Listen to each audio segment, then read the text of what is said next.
আচ্ছা হুজুর, আপনার সাথে একটা কথা ছিল। কথাটা হচ্ছে কি কি কাজ করলে আমার নিজের মধ্যে আল্লাহ তাআলার ভালোবাসা সৃষ্টি হবে এবং যাতে আমার জন্য আমল করা সহজ হয়? আচ্ছা তাহলে শোনেন, আপনি যদি ৫ টি কাজ করতে পারেন, তাহলে আপনার মধ্যে আল্লাহ তাআলার ভালোবাসা সৃষ্টি হবে।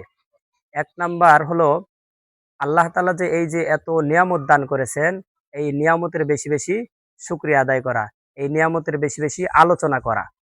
আর ২ নাম্বার হচ্ছে আল্লাহ তাআলার বেশি, বেশি জিকির করা। ৩ টা জিকিরের কথা আল্লাহ তাআলা পবিত্র কোরআন এবং হাদিসের মধ্যে বলেছেন।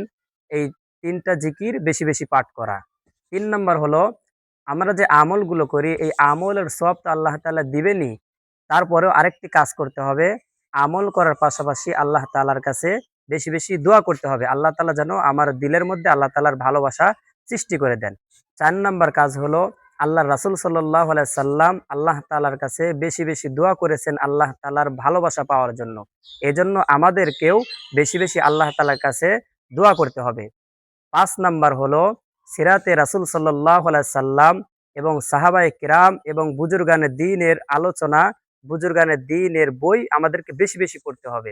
এই ৫ টা কাজ যদি আমি আপনি করতে পারি, আপনি যদি করতে পারেন তাহলে আপনার মধ্যে আল্লাহ তাআলার ভালোবাসা সৃষ্টি হবে। আপনার জন্য আমল করা সহজ হবে। ঠিক আছে হুজুর, দোয়া করবেন। আল্লাহ তাআলা যেন আমাকে এই ৫ টি গুণ অর্জন করার তৌফিক দান করে। আমিন, আমিন। আল্লাহ তাআলা আপনাকে আমল করার তৌফিক দান করুন। ঠিক আছে, আমরা সামনে আগাই।